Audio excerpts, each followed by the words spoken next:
Okay, Phil, you ready? I'm ready. Boo! Oh. You scared? No. Oh, I saw it coming. Well, you're in just the right frame of mind for our review of Alien Covenant. You may even be a little more scared after that surprise, Phil, than you might be watching Alien Covenant. Maybe, or maybe not. I guess we'll have to wait and see. Exactly. I am saying maybe with a purpose there. That's not my opinion on the movie. Okay, so this is the sequel to Prometheus, Ridley Scott's much maligned prequel to the Alien franchise. And apparently he's got 3 films planned, so this is right in the middle. And we've got another prequel to deal with, rather like George Lucas's approach to Star Wars. So what we're going to do is play the trailer for you this week, actually, because the clips available on YouTube either spoil it or they're just not very good for the podcast. So enjoy the trailer and hopefully it'll do a lot of the plot explaining for us. You've all sacrificed so much to be here and be a part of this thing we're doing. This crew is made up of couples. It's the first ever large-scale colonization mission. And everyone back on Earth is really grateful for your hard work and your courage. We're making history here. This is weird. What are the odds of finding human vegetation this far from Earth? Who planted it?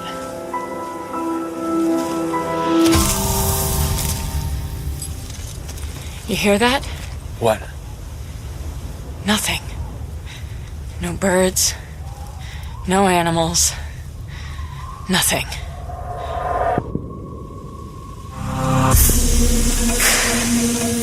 What happened here?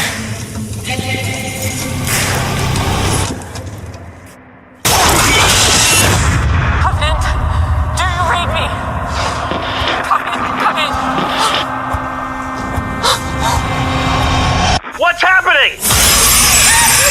I need you back here right now. I need you. Okay, baby, just calm down, sweetheart. Calm down. Tell me to calm down. You're breaking up.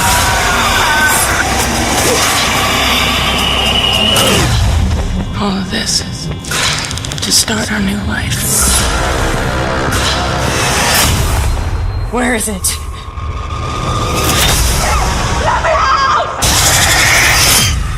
Ooh, is that giving you chills of memory, Phil? It's quite fun watching a trailer for a film you've already seen. It kind of reminds you of bits you liked in the film in a quite an effective way, I think. Yeah, there we go. So, well, listeners, as you hopefully heard explained there, this is a crew of colonists, 2,000 people in hypersleep, or whatever you want to call it, getting ready to colonize a new world with a skeleton crew, I suppose, who get disturbed out of hypersleep when an incident affects the ship as it's recharging. They meet up with Walter, the android played by Michael Fassbender, who's in charge of the ship most of the time, and then they have a group meeting, try and assess the damage that this accident has caused.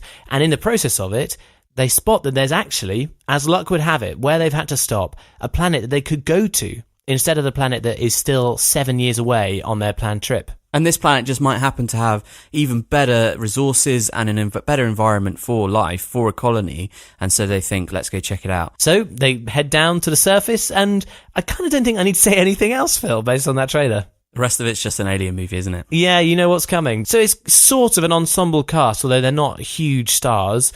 James Franco is in this film, as is Billy Crudup and Katherine Waterston from Fantastic Beasts and Where to Find Them, and Danny McBride, comedy actor Danny McBride. Yeah, he's the pilot called Tennessee, isn't he? But I mean, the real star of the show is Michael Fassbender, isn't it? He's front and centre, the kind of focus of the film, I'd say. Yeah. And he's the one who's sort of getting all the fun roles, shall we say. Yes, I think that's fair. So, listeners, I don't know what your expectations are for this film, but I'll lay my cards on the table, Phil. This is weird. We haven't done a review together for ages. I'm finding it strange, because normally I just launch into my thoughts straight away. I had very mixed feelings about Alien Covenant. I think it is enjoyable I think most people will have a great time in the cinema and it'll deliver what they expect.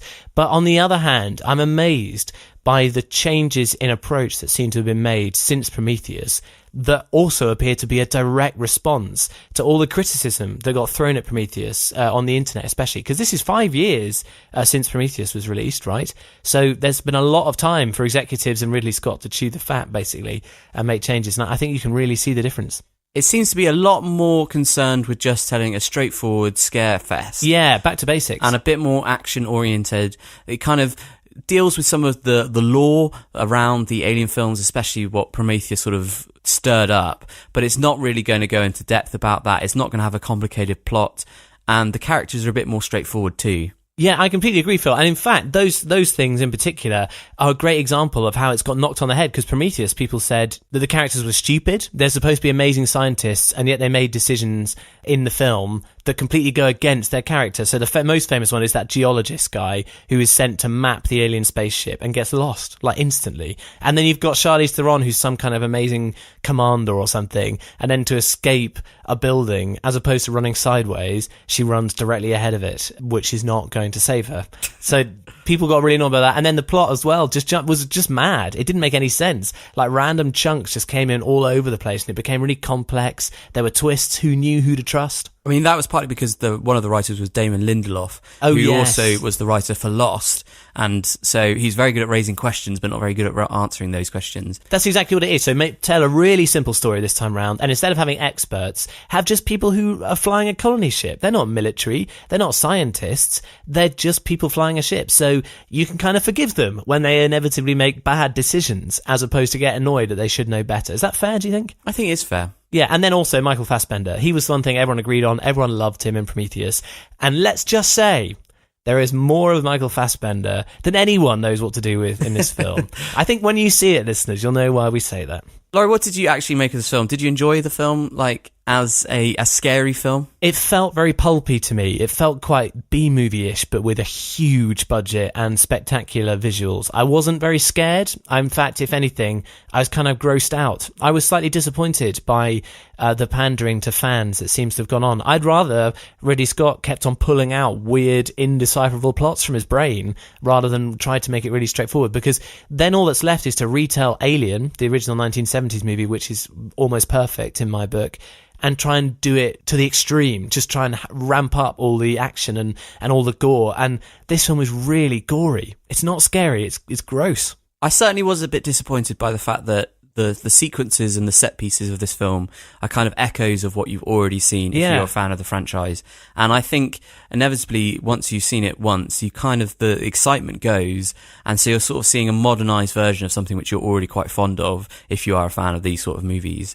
I think I actually preferred the set pieces and some of the ideas in Prometheus. I know Prometheus has its flaws and people really hammer it and say it wasn't a good movie, but I think pretty much all the good things that were in Alien Covenant, I think, were in Prometheus as well, and Prometheus had some fresher ideas, in my opinion. That's exactly what I mean, man. Yeah, I wish Ridley Scott had kept doing that. There were definitely some positives. Michael Fassbender delivers completely, and he is a pro, isn't he? He really knows how to do what he's asked. I liked that Billy Crudup was in the film again. He's having a weird mini career resurgence, isn't he? Resurgence, renaissance. Who knows? And it's nice to see him playing a sort of leading role, even though I felt his character was one of the worst in terms of consistency. Because listen, as it'll become clear if you decide to watch it, he's presented on the one hand as a man of faith that the crew members struggle to kind of accept, trust, basically. Yeah, because they think he's sort of he's a bit of a wild card. We never know whether the decisions he's going to make are going to be sensible ones or faith-based ones. And then at various points in the film, he's seen discussing things in a very non-faith way. He keeps going on about data and the facts and the evidence. Yeah, facts and evidence and data, making decisions based on. And it's just weird. It's like, did they have one draft of script where he was this intense scientist? And that's why they didn't trust him. And one draft where he's like a weird monk or something. They didn't seem to figure it out. And then it becomes clear that it doesn't really matter, because that's not, all that sort of set dressing is irrelevant. That was something I felt, actually, Phil, as it went on, is that even though they spent time setting up these characters, including Katherine Waterston, the second in command, who is nervous for various reasons, eventually they all become the same character. Would you agree? Yeah, I don't think they're as distinctive, and I don't think you care about them as much. I'm sorry, listeners, I'm going to compare it to Prometheus just because they are kind of similar films around the similar times. I think I cared more about the characters in Prometheus than I did in this film. Katherine Waterston is kind of like the Sigourney Weaver type. Very clearly at one point they're trying to do that. And kind of replicating Ripley, but I just didn't really care about her. I didn't really think there was anything to the characters. I felt kind of disconnected from them, and I felt like you didn't really spend enough time. Oddly enough, in the trailer you heard some clips that weren't in the final That's version true. of the There's a movie. lot of like pre-film stuff that's been released on YouTube, isn't there? And those seem to be the scenes which really set up the dynamics between the crew and their relationships. It's very bizarre. There's a lot of couples. I think the trailer even mentioned it. It's a ship full of couples. That's the whole point. Colonization. And so there's all these marital relationships on the ship, and when the alien starts doing its alien thing, these marriages get affected and spouses die and things like that. But the film doesn't seem to ever really address the devastation that would cause of seeing or knowing that your spouse had died. They just seem to kind of say, oh no, she's died or he's died, and then kind of they carry on with the fact that they're in a movie. They're sad for a scene, and then they have to get on with business, don't they? And there doesn't seem to be any ramifications for those sort of things. And so you kind of have these characterizations and these relationships that are kind of hollow, which I think means that ultimately when people start dying and when they start getting affected by this monster, it doesn't have as much impact as you really want. No, I completely agree, Phil. I think I'd jump in and say I was a bit disappointed by some of the effects work as well. While the spaceships in particular are fantastic, and they really nailed the design there and the feel of those, I thought when they land on the planet, some of the sort of planty life stuff, some of the alien stuff actually looked a bit... not cheap isn't quite the right word, but just wrong somehow. We talked about this with Benedict, in fact, about Alien a few episodes ago on our Ask Benedict section, and we were discussing how having the man in the alien suit in that original one adds a whole other depth and a layer of fear to things because your eye doesn't instantly recognise it as CGI. It is present. The actors are dealing with it. Even if it's a puppet, it's still there, and it really works. Whereas this one, I thought it was the most obviously sort of fakey looking. Would you agree? Yeah, unfortunately, it was in probably, I think, the best sequence where the CGI looked the most ropey. Yeah, there's one definitely. Scene involving a kind of quarantine medical bay. That is a good scene. That is a fantastic scene. Yeah. But the CGI is the ropiest, I think, in that point. But having said that, it doesn't spoil the film in any way. And I think there is a lot to like in this film. That scene in particular, I thought was fantastic. It was acted really well. It was a horrible situation, and you feel the weight of what's going on. And the fear in the actors, I think, is brilliant. But that was really the only scene that felt like that to me. Yeah, and actually, I think the climax, the big kind of climax of the whole movie, really, I thought was a bit of an anticlimax, in all honesty. I wasn't really that fussed. I kind of just wanted to end. I think you can clearly see the fact that Ridley Scott's a very talented filmmaker. He knows what he's doing. He really knows sci-fi. He knows how to stage a scene and put it together. And there's a real quality to the images that he produces and the production design. But I think it actually probably needed a better plot and a bit more characterization, really, the way through. I would be really interesting to hear what audience reaction is, because my guess, Phil, is it'll be positive on the whole, with disappointments for people who care about the franchise and who really love the original. But for the sort of average cinema goer who just wants to go in and have a bit of a fright or a bit of a scare, it'll be fine, I think. It's definitely watchable, and I think probably you'll enjoy it if you want to go see it. And if you know what you're getting, you're going to get what you want to get, if that makes any sense. No, it absolutely does. I think I want to add in another thing as well. I was quite impressed by the score this time round. I don't know whether you noticed the music. There was a good reliance on brassy, stirring themes, especially in the first third of the film, that really recalled Jerry Goldsmith's work on the original Alien. And it's interesting, I've looked up the composer, and it's this guy Jed Kurzel, who did the music to Assassin's Creed, which I was not impressed by. So this is another example, a bit like Michael Giacchino or whoever he was, the guy who did Rogue One. This is a composer aping another composer, but in this case I think it worked out well. So that was good, I thought. A final thing, sorry Phil, my final thing to say is that when we're admitting that we felt Prometheus had the fresher ideas on the whole, that's not to say there aren't fresh ideas in this film, but I am disappointed that the approach they've taken to make them new, they've just created some new contexts and some new styles of violence. It's almost exclusively violence that's the fresh stuff, right? And they're really unpleasant, actually. That particular sequence in the shower that I didn't like for a couple of reasons, and Phil and I sort of disagreed on that immediately after the film. No detail, but I wasn't a big fan of that. And the scene in quarantine I thought was excellent and scary, but there was one particular extra shot that was included which showed a detail of the consequence to the person who's infected. Am I clear, Phil? Yeah. And that was really awfully unpleasant, I thought. It made me feel a bit sick. And never before have I been in a screening where you could hear so many people going, oh, great. Did you notice that? And this is a film full of critics. Like the guy next to me, I chatted to before the film, he was reviewing it for a piece, and he kept on squirming in his seat going, oh, no, it's too much. You see, so I think it really does push that boundary, and I'm slightly disappointed that was the goal they went for. And I think, I remember reading your review, man, in your little newspaper thing. Ultimately, the scares aren't really based in conventional scaring techniques in horror movies or anything like that. As soon as you've seen an alien film, you kind of know what's going to happen. And instead, the film is very aware that you already know the famous alien sequences. Yep. And so it kind of flips them round. And so therefore, it's not scary. It's more like, oh, look, what's going to happen. You know what's going to happen. It's the anticipation. but it's not the normal sense. It's not like, oh no, there's something nasty behind there. It's, oh no, he's going to get to happen. That exact thing, which I know what's going to happen, is about to happen. Okay, mate, well, so what would your grade be then? Unfortunately, I think I kind of want to be a bit harsh to it. I think I went in with a lot higher expectations than I realised, and I was disappointed. I think Prometheus is a better film, and I'm probably going to get shredded to pieces by listeners for that. But it's enjoyable, it's well made, it's good quality, but it's never reached the heights of Aliens or Alien, and I think it's probably a B-. Okay. Or no, a B. Interesting. A buzzy B. Well, now you see, I think because of the expectations, I'm trying to get rid of those in my head. I reckon if you watch this again in a year after you've seen some other films trying to do the same thing, then I think its quality will be a bit clearer than you might guess. So I think it probably...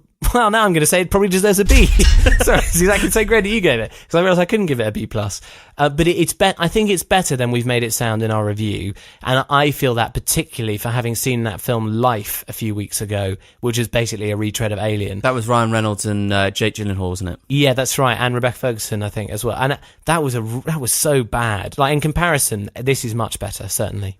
So there we go. It's weird. That's the first time in a while we've done it together, Phil. Do you think it went well? We sort of agreed, didn't we? Which never happened. It's true, that's weird. Any bonuses from you?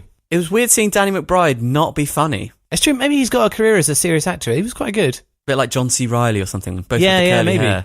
Well, I suppose my bonus is the laugh that reverberated round the cinema when we watched it, Phil. I don't think we can repeat it. It's got to be clean podcast. No, we can't. It was an innuendo, and I don't think it was intentional. I think it must have been intentional. Because it got a big laugh around the cinema, and that features Michael Fassbender playing a flute. I'll just put it that way. There's one particular line that got a big laugh, so yeah, that was weird. Maybe we throw out to the listeners. Listeners, if you think it was an innuendo, let us know. If you do not think it was, then tell us likewise. And also tell us your thoughts on the film if you go see it. That's right. superbadybros@gmail.com, or you can tweet us at superbadybros. And I think we're going to get mixed reactions, I think. Yeah, I think you're right. I would imagine a lot of our listeners won't see it, but I think you should. If you can handle a bit of gore, then go for it.